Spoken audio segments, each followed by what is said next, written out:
Hey everybody, Ryan F. MTG here, and the last couple nights I've actually tried to rank up to hit top 100 in champion rank, and that's a little bit different for me because the only other time I've ended the season in the top 100 was the very first month back over the summer in July, and I have tried a couple months here or there to try to hit it, and I always come a little bit short or very short in some matters. But also another big factor, especially the past couple months, has I don't usually have the time or dedication to try to rank up to get to the top 100 because yes, I play a lot of Teppen, of course, we all know that. But a lot of the times I'm jumping around from different meta decks or different brews, sometimes even budget decks that I'm making videos. So I'm, messing around with them, tuning them, and practicing them a little bit. And I usually like to do that all in champion ranked, so I'm getting good practice, and then also when I show you guys the videos, it's actually in champion rank, so therefore you can kind of get a better feel about how the deck can compete against the other champion ranked or ranked decks there are, which then that kind of leaves me a little bit short on time to actually grind one particular deck day in, day out, which, let's be honest, to actually hit the top 100, you really need to be good with one or a couple decks and actually spend some hard time and effort ranking up. But that was just a little bit tangent about how usually I either fall a little bit short or I don't try. However, with the tour points system that they just added this year, it makes me want to actually maybe spend some time grinding a little bit more. I'm very undecided if I will try to go full in or just kind of laissez-faire passively. But the last couple nights I found myself free, so I'm like, you know what, Chun Li is the best deck. I kind of know how to play Yawn Li, of course, and I've played it before. I like it, even though, yes, I know a lot of you don't like it, and that's fine. This video is going to be all about Yawn Li, and I'm going to show you about probably 5 matches out of the last 10 matches that I actually then broke into the top 100. So this is the QR code. We'll talk about the deck just a little bit and then jump in some games. The games are pre-recorded. I haven't gone back and watched these, so I'm just kind of picking them at random, and hopefully I'm not too embarrassed by any mistakes, and hopefully I show a good showing, because sometimes if I'm not streaming or recording, I might make more mistakes, or sometimes I'm more concentrated. So it's kind of 50-50. I won't talk about the deck too long because, yet again, of course, this deck has been around for about 2 months. Everyone builds it a little bit differently. My list is very streamlined and I like it. I basically have the 9 MP ramp of Feline, Lair, Iris, and then I have 9 I guess 10 heavy hitter ascent cards. We have 3 of the demi-human, 3 turtle, 3 tank, and then the 10th one is Karen, because Karen is just a house. And then I'm playing Natural Cycle. I know some people aren't. I still really like this because there's a lot of very, very grindy matchups, and this is kind of the trump card in those grindy matchups, specifically the Dark Destruction or Akuma decks. And then I am playing the playset of Disarm and Evasion Action because both are very good in the mirror and are just kind of a catch-all. Yes, sometimes having a playset of Action is pretty bad, but I have been running into the mirror a lot, to no one's surprise. I'm playing it too, so I'm not giving any shade to anyone playing Yawn Li. But in some matchups this is very bad, in some matchups this is a house, so that's why I'm playing a playset of both. We are playing 2 Call to Battle. I really like Call to Battle, but it is 3 MP, so that means this is never free, right? In the action phase, you still have to have 1 MP that you're spending, but mid to late game, this could get +5/+5, or even like +7/+7, and even if it's +2/+2, it's still very good. And then to round everything out, we are doing one wall jump. A lot of people are cutting wall jump for either a golden orb, which I'm not the biggest fan of. I think a 1 or 2 of is fine, or a pump spell, which yet again, not the biggest fan of, but I think a 1 or 2 of is fine. And then I am still playing one of this little dino. I still like him, but he's definitely a 1 of. So that's the deck, how I've constructed it. Different people will play a couple different things like I talked about, but I will show you, maybe let's do about 5 replays, and hopefully I don't punt too much. These replays are basically 5 replays from the last dozen games I played, so I'm just kind of picking 5 at random. So you'll see that like maybe my score will be a little bit higher or lower depending on if I win, but they are all sequential, right? So this was the first one out of the dozen. So this is against Ryu. I haven't been running into Ryu a ton, but every time I do, I'm usually pretty happy because overall my win percentage is quite good. Yes, we kind of had to do an empty tank there, so that did not feel good, but I'm still like, you're struggling a little bit, but once Yawn Li gets that momentum, it can ride that momentum so much. And as you see, we're just kind of fast forwarding. If there's something important, I will pause it, but let's just see how this goes. I basically just action it to make sure that we have a body on board, because a 2-4 body is better than no body at all. Hadouken always doing good work, just killing the feline straight out, but that's still pretty fine because we're still at 24 and, you know, that's pretty darn good. And now this is the point of time where, like, you know, our turtle is just doing work, we get a Karen down. Yes, the Karen is just going to eat the evil Ryu, and this is when, like, you know, we were kind of struggling, jockeying for position the first couple minutes of the game, but now this is just where it's like, okay, we're doing great, this deck's Yawn Li's busted, right? Yawn Li is so snowball momentum. Where, and especially what I really like the Ryu matchup, is that a lot of the units that you want to play first are all your MP units, which have a lot of health and usually have shield, so they soak up a lot of those ETB effects from Ryu, and then you drop a Rainy or a tank or something like that. So it just feels so powerful. And then, of course, the snowball factor of just using Yawn Li. And, you know, 23 to 15, halfway through, that feels super nice. And then just having 3 of the monsters on board is like, yeah, okay. We'll silence Ken because, you know, there's no point in letting them do that. Dragon Lord's Judgment is obviously pretty good. We don't really have anything to really do that much. But we natural cycle just because now that's a super pump spell to everything, and we might as well because we had so much MP there.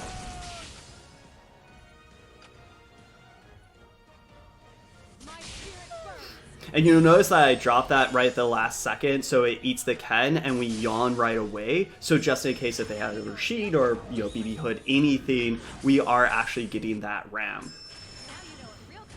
And this is where, like, I'm wondering if maybe I shouldn't have natural cycled because things started to get a little, like, you know, snowbally, then we natural cycle and we used all of our MP. However, now just, like, look at those Rainies. Like, 211's just base stats. Like, that is insane. So now that momentum is definitely going our way super fast, and we win that game. So that's great. We get some points. So after that Ryu win, we were at 1995. So the very next game is against Akuma. And Akuma can be hard because, you know, they are doing Raging Demon, which just has a lot of removal and murderous spikes. It's always a little dangerous to play a Feline or any of your MP ramp units because if you play it and they murder spikes, it feels so bad so fast. But, you know, they didn't, and now rather than flooding the board with all my MP units, I did play a Rainy. But then, unfortunately, our MP unit got hit by Tyrant. That's why I wasn't flooding the board. Because, yes, that Tyrant traded with one of our MP units, but that's way better than getting, like, 2 for 1 or 3 for 1.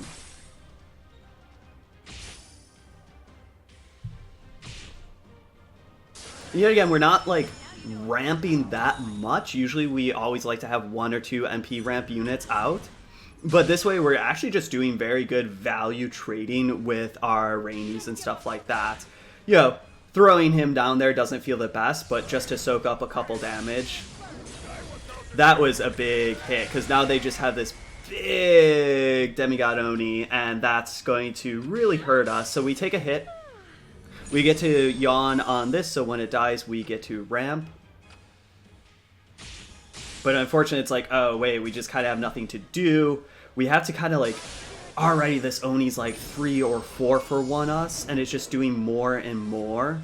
And like, yes, we finally get off the board, but by that time, they weren't spending any AP.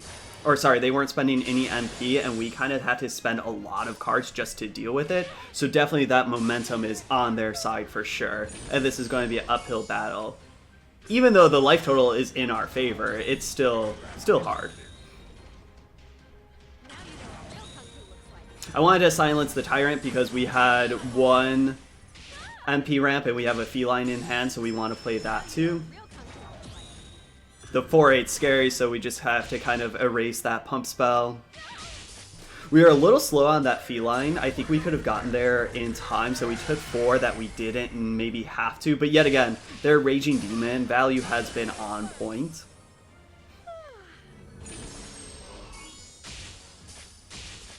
And we just have to kind of throw this Rainy out there because we don't want to take more hits from that zombie. And we just have a grid full of these action spells. And like I said during the deck tech, sometimes these action spells aren't particularly great. And I feel like we're kind of forced into a natural cycle there, which is a very powerful play. But yet again, we used a lot of our MP to do so. And they have a board full of kind of heavy hitters. Well, that's not too heavy, but you know, hitters that are hurting us. So spending that much for natural cycle feels bad. It's nice because now we action the high max to reset that. You know, 5 to 9 is getting close. So this is, you know, it's definitely getting there. But, you know, we're just throwing out big tanks just because that's all we have to soak up damage. And that does not particularly feel the best. Yet again, just throwing out, at least the Rainy is, you know, a 2-11, so that is actually doing something. And the power of Raging Demon, you know, they've been using their Raging Demons to get some great value. And unfortunately, yet again, we're still just drawing too many actions and not enough little units, because all our units do get +1/+1, so even our felines and stuff can do work, but we're just not quite getting there. They were just a little slow, or maybe they didn't have enough MP to finish that blow, so we are at 1 rather than dead. I'm Yawn leaning right away because they don't have any silence effects or anything like that. They do kill it, and we do have, since we Yawn lean right away, we did have enough, but now we're just kind of getting killed down because they're just double lethal. So we did lose, so now rather than being at 1995, we went down quite a few. This is actually the very next one, so we went all the way down to 1966 because of that loss to Akuma. I'll show you guys this one because this is against Shadowblade Morgan, and we haven't... You know, I've been playing against Shadowblade Morgan a decent amount. Not tons, but a little bit more than Ryu. And overall, I would much rather face Ryu than Shadowblade Morgan because the life gain with Shadowblade can prolong the game to where it times out, or we don't have any source of life gain, so they just kind of get that value over and over. You know, right now, I'm not talking about the game that much, we're just doing these trades. That bounce spell is so good because we have so many things that it just bounces, and it feels real bad. So yet again, we're just kind of resetting the board. I'm using Yawn right away, so just in case if they bounce it or kill it, we do get the MP ramp. It's kind of nice because they're using their Hero Art and Splendid Buffets and they're not gaining any life. I did reset the Iris just to keep the 1/3 body around, just because like, hey, I would rather have this 1/3 body that can do a little bit more work, or we can ascend over. I decided to play the Karen there over the tank or Rainy, because 410 with agility hits so hard so fast. They bounce. I'm playing cards that, you know, are getting nerfed, and they're playing cards that are getting nerfed soon, so touche. It's kind of nice because we had all these MP ramps that, even though our whole board got bounced, we're doing still pretty good. And yet again, playing that Karen because, like, why not? Let's just try to get this game done as fast as possible. And they already used 1 bounce spell, so the likelihood that they have more is less likely. That getting countered is pretty fine. Karen's still 4/6 with agility, still putting in a good day's work for us. So this is where things are like, oh my gosh, they're finally getting their 4 eyes down and stealing stuff. So this is not great for us, you know, they just stole 2 very good units, but they're at 1. So just even an MP little feline poking in for the last damage does it. Okay, they get to gain a little bit more life, so now a feline won't do it, but man, will this tank do it. I'm just kind of trying to silence that just because we have a lot of actions in our hand, so we might as well. Dropping a big Iris feels great. And they surrender. So we lost one, so now we're grinding our way back up. Okay, we're at 2006. I believe I skipped showing you guys about 4 or 5, mostly because they were Chun Li mirror matches, or there was another Shadow Blade in there, and I only wanted to show you 1 or 2 of each deck. So yet again, another mirror match, and we're getting close to the top 100. This feels good. This hand is not good. Usually you want some MP ramp units, and we have none, so we just throw a little demi-human down there just to do some trading. Yes, we get to silence that feline, but okay, finally we get an Iris, so things are looking a little bit better. They get a big tank, and that feels bad. So already we're kind of not doing so great, right? And especially Chun Li's a snowbally type thing. You just start MP and ramp, use your Yawn, stuff like that to just get this snowball factor. And we started on the back foot for sure. And now things are getting a little bit more even because we used our hero art to ramp a little bit. They haven't, so we kind of got to do this board. We're doing some decent value trades, so now it's starting to feel a little bit better. Happy that we have another evasion action because this is a great unit, so if they play another tank or Rainy or something. You will notice, I will pause this because this is an important thing to notice. I played my Yawn a little bit too soon on the demi-human there, because usually, especially in the mirror match or against a lot of green decks, you want to use your hero power at the last split second, because if they silence with either an action or a unit, whatever, if they silence that, you just wasted your hero power. So I was a little bit too soon. And that is one of the biggest things, and like that can be game breaking or winning in the mirror match. I didn't know after you paused it didn't go fast forward anymore, but that's okay, we'll hit fast forward. And because that's one of the biggest things of like, you try, like if they do their hero power a little bit too soon, you really try to silence. Sometimes you hit it, sometimes you don't. But man, when you hit it, it feels so good. So they get to basically erase the buff from our middle unit, which isn't great for us, but isn't the worst. We still have a Rainy out there because we get to do the same thing. And that's why I'm playing 3 up, because that card is so good in the mirror and there's so much of the mirror match going on. So here you see I do it at the very last second. So then I basically wanted to play the tank up there because it's just very powerful, so it could eat their unit up there, but they played a tank as well. We decide to seal this, even though anti-air doesn't matter, the shield goes away. So really that trade would be favorable for us, but then they sealed in response. So as you see, we're winning this game, and that felt really good because we're so close to the top 100, and also this game started off rough, which makes that win even sweeter, right? So they're putting up some defenses, but definitely the momentum's in our, because we're still at 30, right?